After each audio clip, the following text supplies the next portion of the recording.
everyone. Hi there, this is a live stream Coughs and Colds video UK 2023. Winter coughs could be lasting longer this year. Yeah, she thinks it might be because people are picking up not just one cough, but one infection after another. It's the 18th of January today, Dr. Helen Wall is 2023. Here we go, guys. Talk about this, maybe give us some advice as well. I've got that horrible thing going on at the moment in my throat as well. Really, I mean, I don't think you need to be a medical professional to know that there's lots of infections around at the moment, aren't there? Like you said, everybody seems to be unwell, coughing, sneezing. I'm one of them. So, and we're certainly seeing that in practice It's winter. On a daily basis. Why? Well, I think there's lots of speculation about, isn't there, about whether these coughs are lasting longer or whether it's a recurring infections.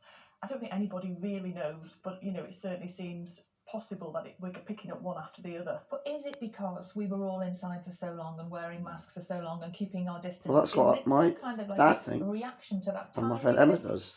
I think if we look at the science behind it, it's a possibility that we've just lost our resilience to infections, because whenever we are out and about doing our normal day-to-day business, our immunity is constantly running that script in the background, meeting bacteria, meeting viruses.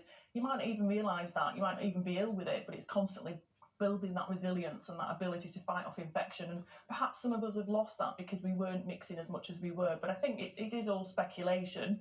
I think the thing for me is that I do worry that because of all the coughs going about, people saying, you're just picking up a cough after a cough, I think we have to be really careful that we don't miss people who have a cough for another reason. So, if you've got a persistent cough that's going on and on, it could be that you're just picking up recurrent infections. It could be that you've got one that's lasting a long time. It could also be, particularly if you've not had the infection symptoms like fever and being unwell and snotty with it, it could be that there's something underlying that. So you might want to get some medical advice. You might need a chest x-ray. So what sort of time frame should people be thinking, this... I got a chest x-ray that I did last year. Chest cough. I mean, how long does it go on for before you come to the doctor? I mean, it is a little bit of a grey area, because we know if somebody's had a really bad chest infection, you might feel better in yourself, but that cough can last for a few weeks after, because your lungs are recovering, your airways are settling down from inflammation.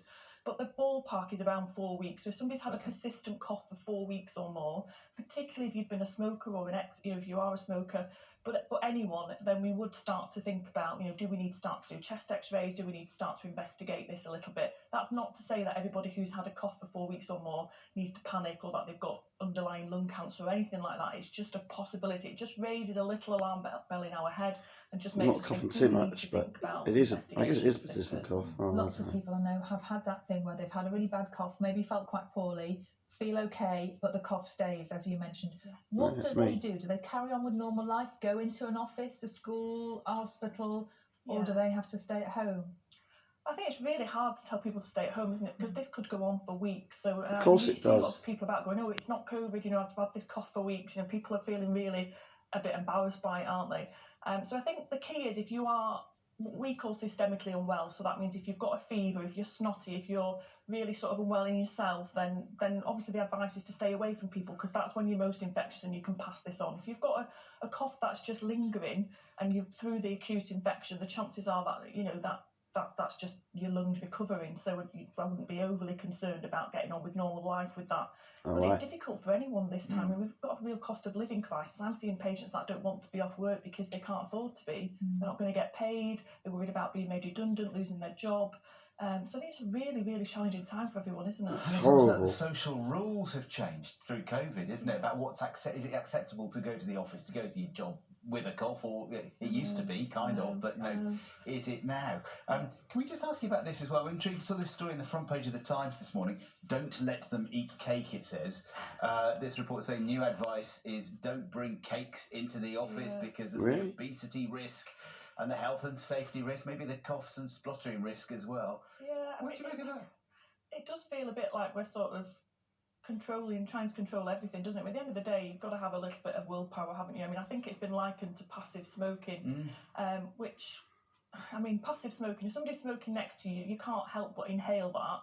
Yeah. You've got a cake next to you, you don't have to eat it, do you? So I think people have to have a little bit of self-control. We've still got cake in our office from yesterday, haven't we? Because we had a little bit of a birthday party here yesterday. There you go. I'll be avoiding that on the way out. Oh yeah, it was people's breakfast for the anniversary yesterday, wasn't it? It's lovely, isn't it? Oh, there we go, guys. That's special.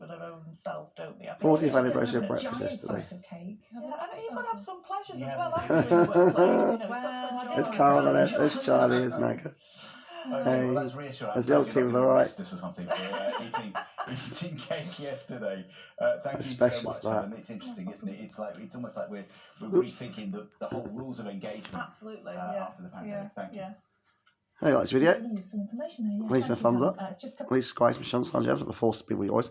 Well, that's what the news is only. Away in the listen to main Spike and Jimbo on the ITF Friday video, every Friday, 3 to 5 PM on the Surrey Hills Radio Station show. This is 1500 to 1700. And listen to me on Lara Show every Sunday at 9 AM to 12 PM with John Andrews on the Waking Radio Station show at 9 AM to 12 PM. Thanks for this video. Like the video, please thumbs up. Please subscribe to Sean Sanchez. Might be happy. Bye.